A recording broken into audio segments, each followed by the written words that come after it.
Welcome to The Batter, a podcast about how brands and entrepreneurs rise. I'm your host, Jill Miller of Vera Creative, a boutique marketing firm in the Chicagoland area where I am also a part-time professor of an advertising course. Join me as I hang out with guests who know all about the ingredients to success and the recipes for disaster.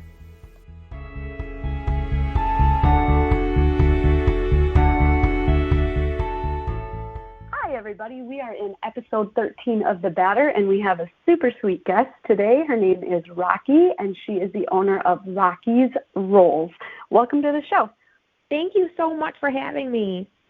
Yeah, this is great because, so for our listeners, Rocky and I met over social media, like I think all my friends these days do. And like, you know, any good relationship starts out on social media, right? So we met on social media, and you actually dropped off some cinnamon rolls at my house, and I shared them with the neighbors. I made other neighbors jealous. Everyone in my neighborhood now wants to try your rolls. So, awesome. Yeah, it was the most delicious thing to ever grace my mouth. I love hearing that. I've been super excited about this episode, and I just want to hear your story. How did cinnamon rolls become your side hustle? Oh my gosh. It's been a long time coming. I've been a baker my whole life, and I always knew that I wanted to have a bakery, or just food, period. I come from a food family, which, you know, I'll get into later. But anyway, I mean, I started off the cupcake business when I was a kid. I was probably like 17, 18, and I did cupcakes for a long time. Wasn't really my thing, kind of dropped it, and then I went over to donuts, and I tried a bunch of other things, but I've been working on cinnamon rolls always, and I mean, years I've been trying to develop a recipe, and I would drop it, and I go to something else, but I'd always go back to cinnamon rolls, and I felt like, gosh, I just have this awesome recipe, and I love it. I just love it. So then, then I started it. Let's see, recent, May of this year. Oh, awesome. Okay. That's great. May of 20. So you're a baby business. Yeah, totally. Yeah, but it took me a while. It definitely did not happen overnight. It was kind of like stuck in my head for a million years, and I was finally able to actually get it out there. So yeah, I'm so happy it's finally here. Yeah. So it sounds like you have kind of been an entrepreneur your whole life, though. At 17, 18 years old, you know, not every 17 or 18-year-old has a cupcake business or any business for that matter. Mm-hmm. Where did that come from, those skills and that drive? Yeah, so definitely my dad and my mom. So we come from, we have family restaurants, and they've been in our family for decades. My grandparents started the business. Well, actually, my great-grandparents started the business and was handed down through generations. And I've been working my tail off at the restaurant, I mean, since I was a baby. It's actually where I met my husband. And so it's just been a part of me. Entrepreneurship has been in my blood forever. And at one point in my life, I was like, maybe having a business isn't for me, and I let it go for a bit, and I'm like, no, absolutely not. This is like me. I need to do this. And I love business like so much. That's so cool. So what skills would you say got passed down from your mom and your dad or your grandparents or even your great-parents? That's just awesome generational history right there. But what do you think were the things you took away the most from them? Being a work-a-holic, which could be a good thing and a bad thing. My husband's a work-a-holic too. So, no, I think just from looking at my dad, I would say persistence. Absolutely, there's absolutely not a time that I can remember my dad ever backing down and giving up, ever. Oh, he's always pushed forward, and it's just, not something that you really think about when you're a kid, because you're like, that's just what my parents do. Yeah. But looking back as an adult, I mean, gosh, life is hard, right? It totally can kick you on your butt. And being able to bounce back and have persistence is huge. So I'm trying to develop that. That is a work in progress. But otherwise, like a skill that's just been in me since day one is just I'm a workaholic. Yeah, I totally agree with the persistence. And you can learn it. I think you can learn that lesson in a number of ways. You can learn it by watching someone be persistent or experiencing it on your own. I know when I was a kid, I was a gymnast, and I think that there's no better sport to teach you persistence, because talk about knocking you on your butt. You fall. Physically. And like literally, and it hurts a lot of the time. Oh, yeah. And you have to just keep getting up and going and going. So I totally respect that. And that's I don't know, I'd have to listen to all my episodes, but I feel like that's something we haven't touched on a lot with any of the other guests. So I'm really glad that you brought that up. And I also thought it was interesting that I thought maybe the recipe might have been handed down to you, but it sounds like you were persistent in coming up with it and developing it. So tell me a little bit, without giving away any secrets, tell me a little bit about how you got that perfect recipe for your cinnamon rolls, because now you do the frosting too. So it's two separate things. Do. Yeah, for sure. Well, the one thing I will say is that we all gained in my family a lot of weight, like a ton, during this process. I mean, yeah, so I can't even count on both hands and both feet how many recipes I've gone through. It was just a matter of, okay, let me just try the ones that are out there. I've tried, different ones from different pastry books, and I've tried like from websites that I, really trusted, and I didn't like any of them. And I'm like, okay, this is missing. And so what I did was I got on my computer and I wrote down, every time I made a recipe, I wrote down what did I like, what did I not like, and literally every single detail about what I did, like what the temperature was, how long they were in for, like how many rings of rolls every cinnamon roll had, what kind of cinnamon I used, what the ratio was. I mean, I went through so much detailed stuff. And then every week I would do, when I worked full time, so I was busy, so I would do maybe like one or two recipes a weekend, and then I would just critique it, like, okay, this one's scratch, or let me move on to the next one and try this one instead, and let me mix these together. So I ended up literally just creating my own. Like, I took bits and pieces from things, but for the most part, everything is mine. So the filling is completely mine, the frosting, everything is mine. It was just, this is just missing something. Let me just critique it a little bit more. So once I found my recipe, I spent years fixing that one. And like for consistency. Yeah, the consistency came later, but exactly what I wanted in it. Like, it needs to be a little bit more buttery, or it needs to be, less frost or less filling, more, whatever. Just I went through every single thing. Yeah, it was a busy couple of years figuring out my cinnamon recipe, but it was fun. I love it, because even developing cinnamon rolls takes research. And so, like, I'm a research nerd. Everyone should know that by now. When it comes to marketing and business, that's how I approach everything. Research. That develops, that drives your strategies, and that drives your execution, and always fall back to research. So what fun research, first of all, to be able to be tasting cinnamon rolls. Yes, I hear what you're saying with the gaining of the weight. It might not be the healthiest research, but it was definitely, I'm sure, the yummiest.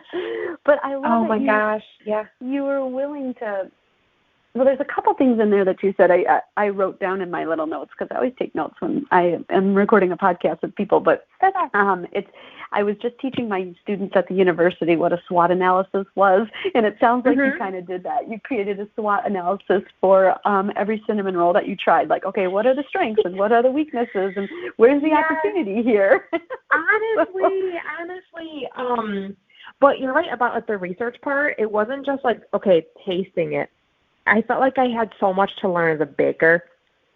You know, I'm sure you probably bake too, and it just, you know, with baking isn't just a little bit of this, a little bit of that. It's a science, right? Especially with bread, you know, with yeast and whatnot. So I had to do so much growing and learning myself. So I had to learn about breads and different types of yeast and all these different things that would help me grow and get better. Yeah, that's a really good point. Baking is a science. That's so great. I love it. Me too. I love to eat it. I love to eat science. Eating science. So, you know, I've talked about this before with other guests too, where you go into something and you don't realize how vulnerable it's going to be for you because you're putting your work and your products out there. It's a direct reflection of you. It's an extension of you. And then if people don't like it, then you have to be open to the criticism and the critique.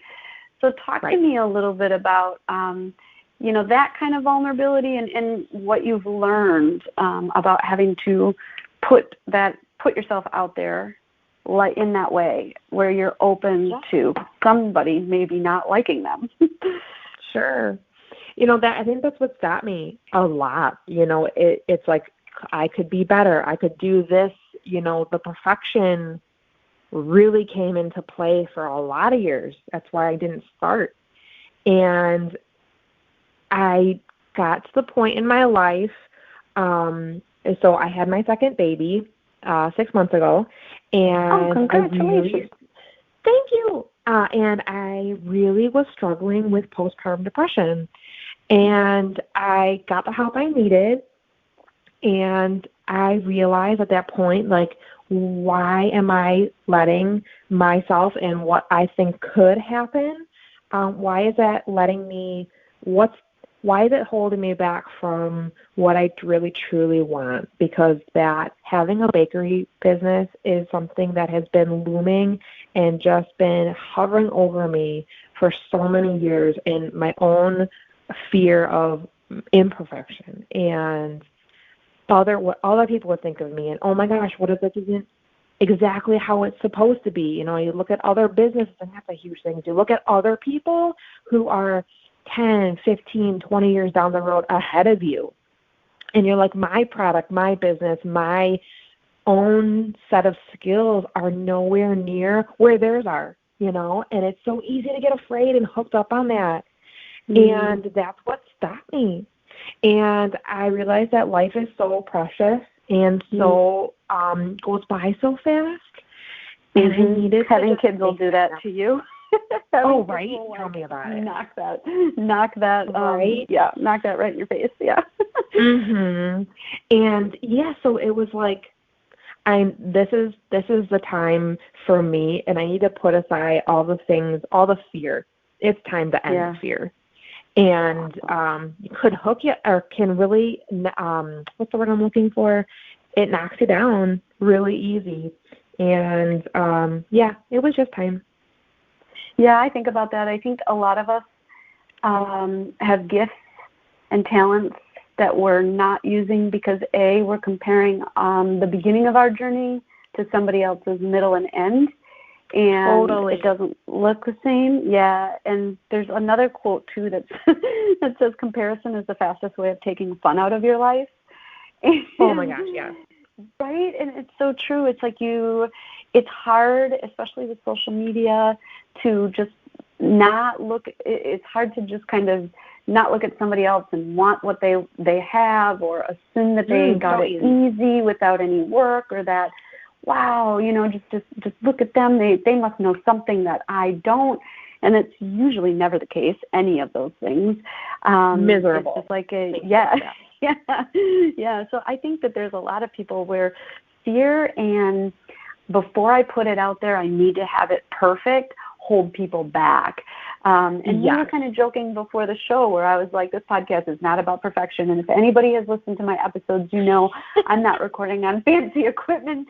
And, you know, it is what it is. It's just this nice organic conversation with people. It's not scripted or planned or right. And that's how I want it to be. But I can understand that at the same time that opens me up for even more judgment and more criticism from people, like maybe she's not professional or she's not serious about it when I totally am.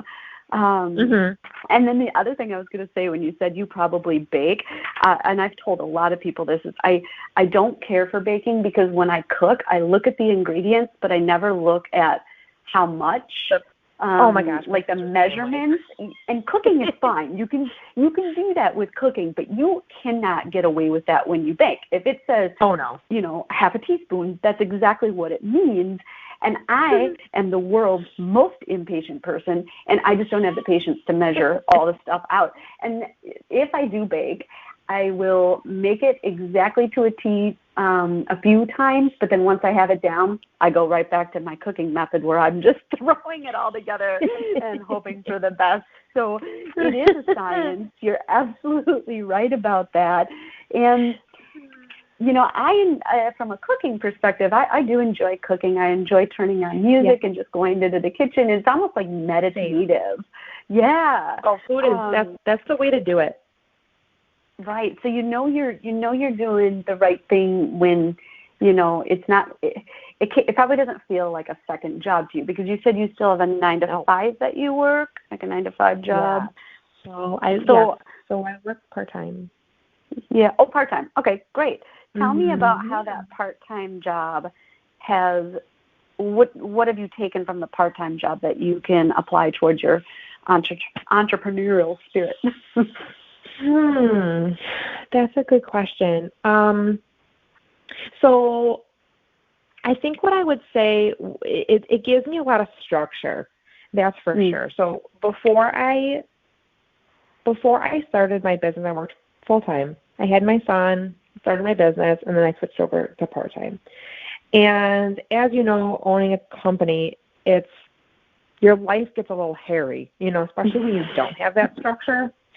It's easy to take calls whenever, and you do your stuff in the middle of the night, and you just kind of do things when you can. And having a part-time job still really helps me, like, okay, I got to do this day, this day, this day. You know what I mean? That has actually been a blessing in disguise. You know, of course, I would like to grow my company and, you know, do that full-time, but just having the structure and, you know, on top of it, I'm sure a lot of people have this too. My job, I work with so many great women, and they're all so incredibly supportive. They're like my moms and my sisters, you know, they're so fabulous. And, I mean, they really help support me, and, you know, I do love it. That's great that you're having that support. Do you feel like you'll walk away from that part-time job? What's the long-term goal and objective for Rocky's Rolls? I definitely, at some point, I'm going to have to, you know, end my job, which will be, of course, a sad day because I love what I do. And I can tell your voice just got sad. Oh, kind of did, didn't it? I can hear it. No, I've been there for a while, and they're just it's like a family, you know. And so anyway, eventually I'm gonna have to quit eventually. You know, my goal is to grow Rocky's Rolls as big as possible. I want it huge. I want a huge business. So I mean, I'd love to get into, if not a storefront, you know, possibly a food truck or something like that. Oh, I love food trucks. I've never had food out of a food truck, but I'm obsessed with them anyways. Oh. I just love the whole idea of them. I absolutely am obsessed food trucks yet. I've never gone up to one. I think you're going to have to do that. Because I have a very, very wide open social calendar. So I never go anywhere where there are food trucks, but I see them around, and I love the whole concept of it. Right. So they're talk awesome. to me about why you're delivering right now versus just B2B, selling it from, because you're in Ghost Coffee, right? Am I saying that right? I am. Ghost Coffee? Yeah. Yep. Yeah, so why not just strictly stick to that route? Why deliver? Because that's got to be a whole nother beast. You know what? Carrying these in your car. Oh, yes, it is. Not selling them. I got a little practice when I was like 18 years old, and I had, I don't even know, maybe like 8 dozen cupcakes that were frosted and all pretty in my car, and I had to drive downtown by myself for the first time, and they were all in my back seat, and I had this huge event to do, and I was freaking out. So anyway, long story short, I've learned how to drive with stuff in my car really well. Really wide, slow corners. Yes. Oh my, that is the scariest thing to do when you're driving with a cake. Oh, so scary. Okay, so anyway, so that's your question. It was actually, so I know we started talking about perfection, right? And this was like okay, this is what I'm going to do. I'm going to deliver, and bing, bang, boom, I'm done. This is what I decided. And, I wasn't something that I had put a ton of thought into. I figured I would change it eventually. I just wanted to not give myself a no and just do it. This is what I'm doing. This is how it's going to be. And I started delivering, and oh my gosh, all my customers love it. It's so, like, everybody loves the fact that they get warm cinnamon rolls in the morning for breakfast, and they don't even have to get out of their pajamas, which they're like, this is nice. So I think the delivering part is going to be a part of my business long term. It's kind of going to have to be. Yeah. Oh, that's great. So you said, back to going what you said, your end goal is to grow it as big as possible. Talk to me about what's the steps that are going to get you there, that you're working on now, or that you think you're going to have to work on. Well, step one's going to have to be, I would really like to have a physical location. I'd like, somewhere where people can come in and out and hang out, get themselves some cinnamon rolls. That's going to have to be step one. I have at some point in time, this is going to be down the road for me, but I have really put a lot of thought into getting into grocery stores and having, maybe something in the frozen section, or so that someone can actually get frozen cinnamon rolls, let them rise on their counter, and then pop them in the oven whenever they're feeling like they're ready for a nice treat for breakfast, So that was something that I had in mind. I mean, I want everybody to be able to have awesome cinnamon rolls. That's my goal. So however I can get them out to people, that's my plan. So do you get a lot of repeat orders, or are you seeing new orders come in? Are you only are you only delivering on weekends? For now, yes. Because my crazy schedule only allows me to do Saturday and Sunday for now. But yes, so only weekends. And I'm sorry, what was your first question? Are you getting a lot of repeat business, or is it referrals, or how have you been growing so far? What's the growth look like? Sure. So it's been both. I have a lot of really awesome repeat customers, and I'm also getting new customers as well. So the growth pattern has been amazing, and it's really awesome to see. So it's a mixture of both. And I know I'm kind of bouncing around here, but what's your delivery area? I know you don't like to say no, so yeah. Are you? Yeah. What's that look like? So right now I'm doing within 10 miles of New Lenox for free. And then outside of that, I typically will add on some kind of a delivery charge if needed. Okay. But yeah, that's, of course it depends on the area. I'm not going to drive all the way over to Indiana or anything in my car. So Right. But yeah, that's my plan so far. what are some of like the creative ways that your customers have utilized? Because I was talking with my neighbors and I was like, this thing could be like a birthday cake, you know? Right? Oh my gosh, I'm going to get really excited right now. Yeah. Go. Okay, so different ways are to use cinnamon rolls. That's what the question was, right? Yeah. Mm-hmm. Okay, so French toast. I also sell them to a restaurant in Worth, and they have actually taken my cinnamon rolls and made them into French toast. Like, how cool is that? So that's going to be something I'm going to test out for myself before I start, release it to all of my customers. But yes, so that. What else was there? There was, I have had somebody use it as a birthday cake. I really, really want to make a giant cinnamon roll. Oh, yeah, like the world's biggest, and then you could be in the Guinness Book of World Records, right? Totally, on the list. Okay, I will help you. Whatever you need. Okay, good. I want to be a part of that. Good. You need a big pan? Yeah, I'll find you a big pan. Cool. Sounds good. Okay, so I was walking around Tractor Supply a while ago, and they have these big feed bins. Okay, not really feed bins, but they're more like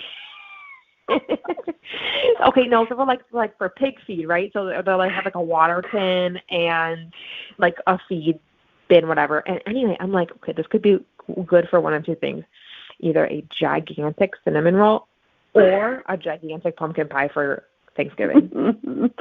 That's awesome. The lens through which you see the world is all cinnamon rolls. Like you totally. Walking around being like, that could be a cinnamon roll, and that could be something that makes a cinnamon roll. Yes, absolutely. A passion. That's the best way. Do you do any events? So New Lenox and where we are, I'm in New Lenox as well for all our listeners. Yeah. But yeah, do you do any events or event marketing?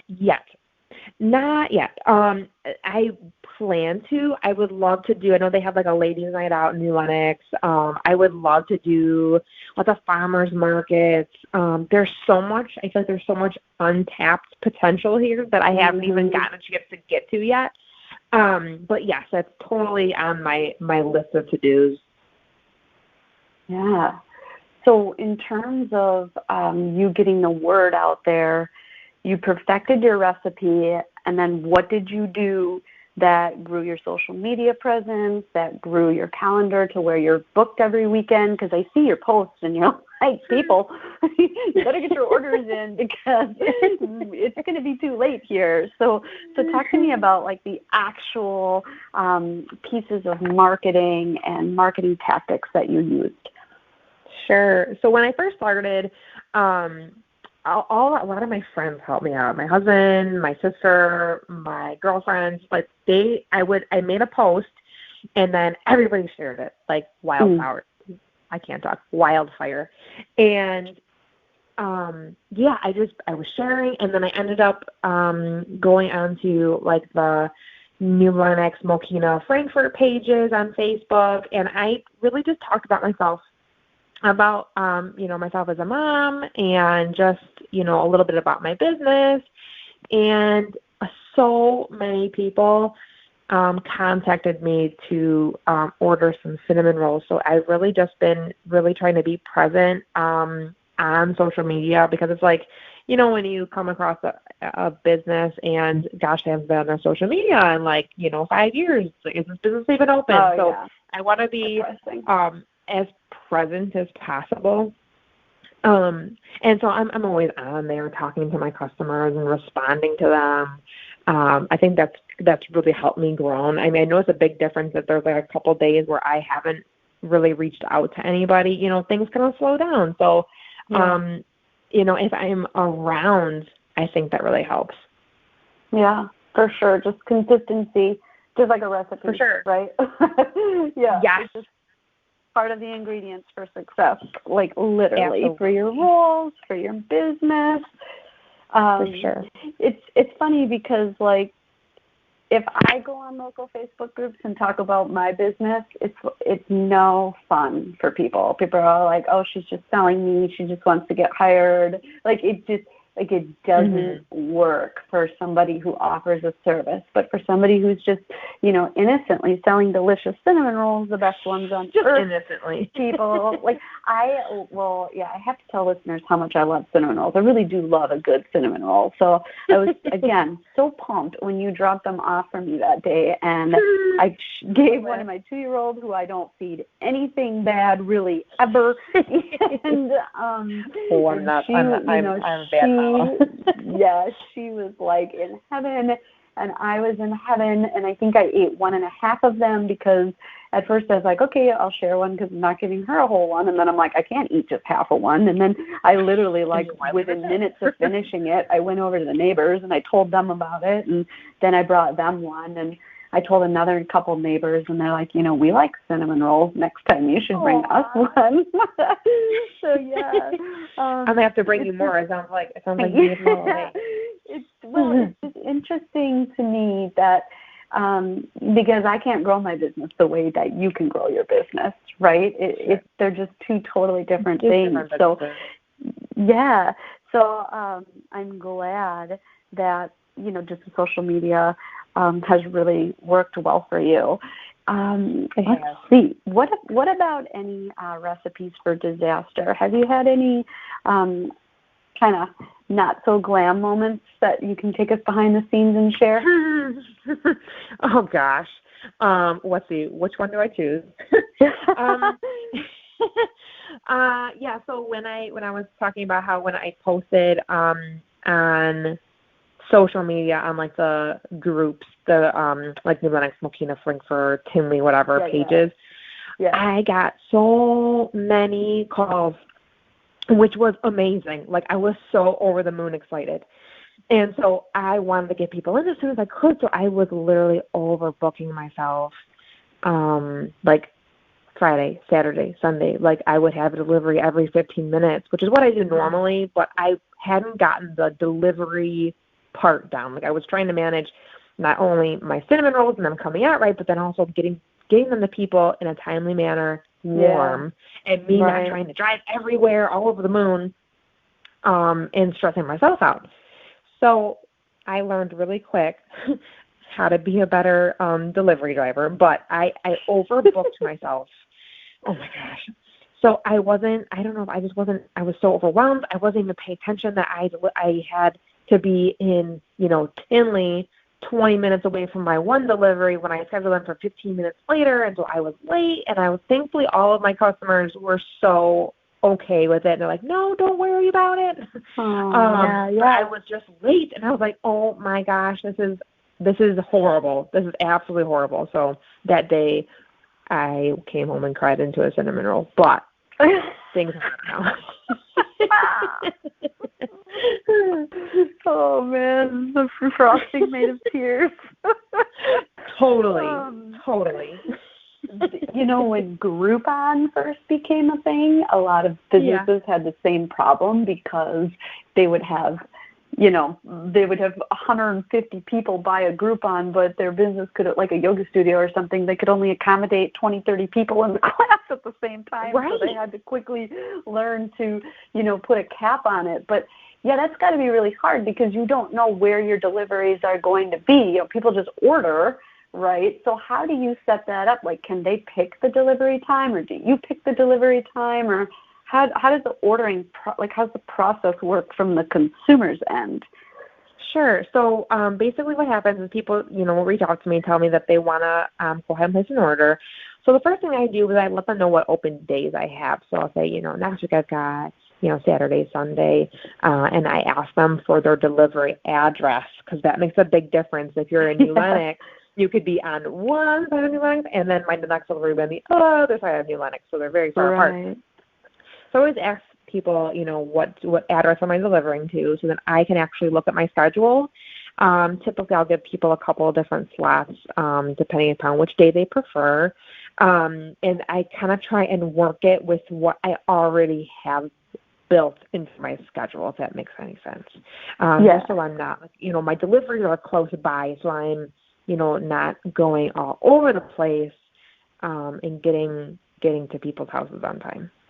It just comes down to being just highly organized, I think, which is also just a skill that you learn. You can't really teach, I guess. You just learn by. Yeah, absolutely. So, so that was a big learning curve for me, the delivery part. What does your future delivery car look like? Ooh, I haven't thought about that yet. Oh, really? No. That's a question. I think I might have to buy it. I look forward to seeing it driving around New Lenox. Oh, a minivan? No. No, not a minivan. If that was, I'm with you. No offense to any minivan drivers, because I'm not gonna lie, they are the coolest thing on the inside. But if it was the last car on earth, I would walk. I'm just saying. Anyway. I'm sorry. No, I hear you. No, they are like the coolest inside ever. Totally. Okay, right. I'm sorry, I'm being on topic here.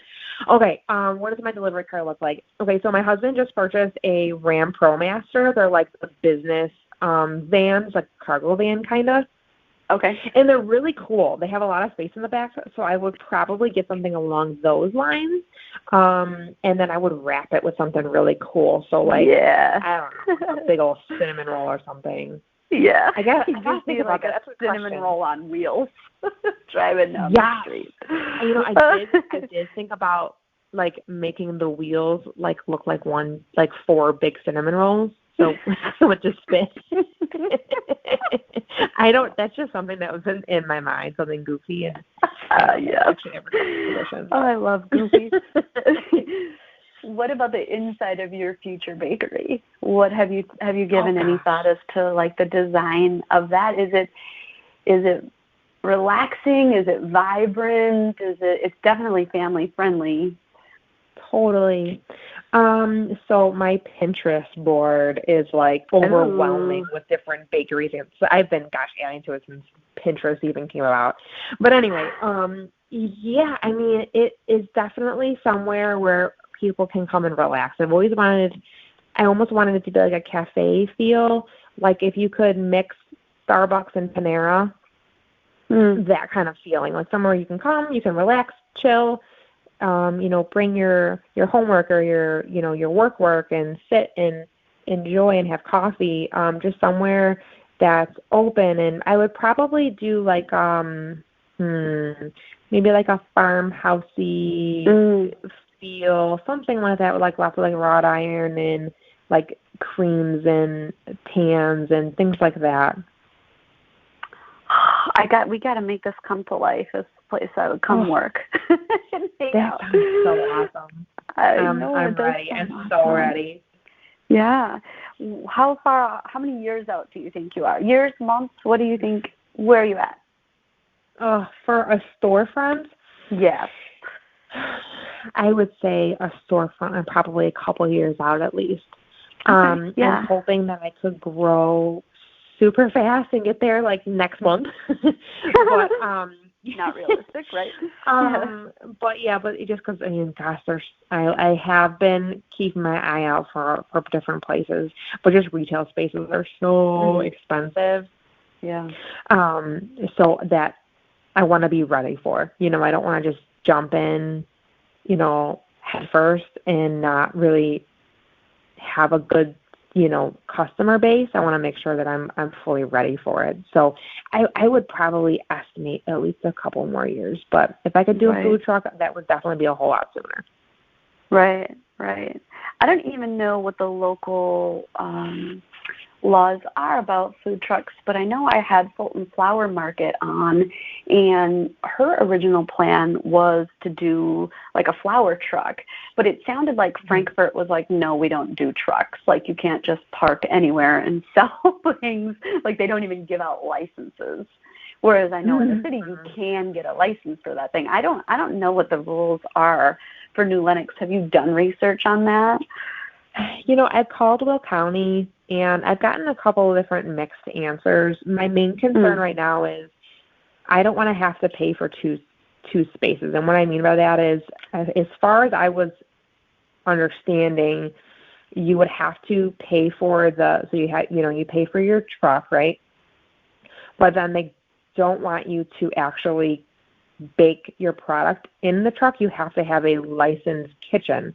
So in my mind, I'm like, okay, well then that's just too, that's like I'm literally paying for a marketing mobile, you know? Right. You know what I mean? Right. It's so expensive. Yep. So I don't want something I can just sell out of, then I might as well get a retail space. Right. Yeah, that makes way more sense. Okay. But then I've heard other, I need to go in and get some more clarification from them, because the last time I called, they said that, oh no, you can definitely bake out of your food truck. So I just need to go, really talk to somebody. Yeah. How is this something you envision passing down to your kids, or will you encourage them to go in other directions? Do they like baking? What's it look like in terms of a family business, family run? Sure. Totally. So my husband and I are big entrepreneurs. We're just an entrepreneur family. We love business. And so, he has a business as well. So definitely, I think it's going to be something like, pursue what you want, whether it's, dad's business or my business. You have to do you. But I would definitely be encouraging them to do something along these lines. But, my older son, he bakes with me a lot. He loves it. I let him, crack eggs and stuff, which kind of feels like I'm living life on the edge a little bit sometimes. But, but he does crack eggs. He's going to be 4 next month. Okay, you are living on the edge, Mama. Yeah, a little bit. He's been cracking eggs for a while. But he loves to mix stuff. So, like, if I make pancakes in the morning or whatever, he likes to add everything in and mix it. So, for sure. He's, I think I may have another baker on my hands. So maybe he'll like to take things over one day. But we'll just have to see. What is your husband's business, if you don't mind my asking? Not at all. So he owns Prime View Window Cleaning, which is actually funny because a lot of his customers are my customers. Right. So I'll be writing down my delivery list for the weekend, and my husband will be looking over my shoulder, and he'll be like, hey, I know that person. So he has a window cleaning company that he works his butt off on. Is that commercial, residential, or both? Both.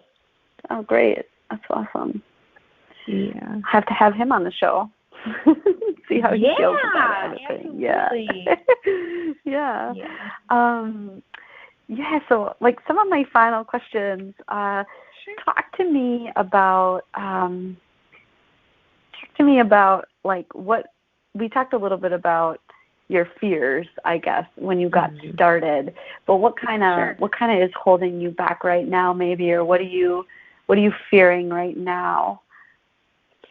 What am I fearing right now? I would think making the leap from working part. So I've already made the leap from full time to part time, but now the next leap is going to be from part time to leaving my work and becoming full time in my business. And then having two husband wife, we both have businesses, so that's a little scary. Because as you're a business owner, sometimes money's great, sometimes money's not so great. So that level of fear is it gets to me sometimes, but I'm just working my butt off, doing what I got to do. Yeah. Last year, I want to say, would have been my best year, and this is probably going to be my worst. So we don't want to have all this time to create a podcast. Yeah. Sure. So for sure.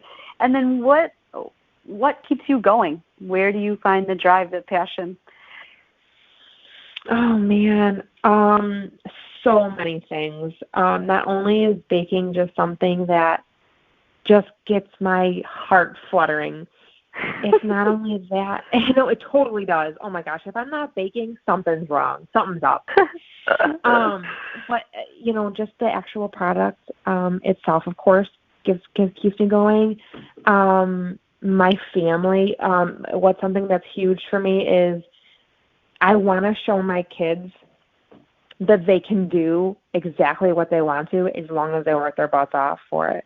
And like I was telling you earlier in the show, my dad with the persistence, like I want to be able to show that to my kids. That's super important to me.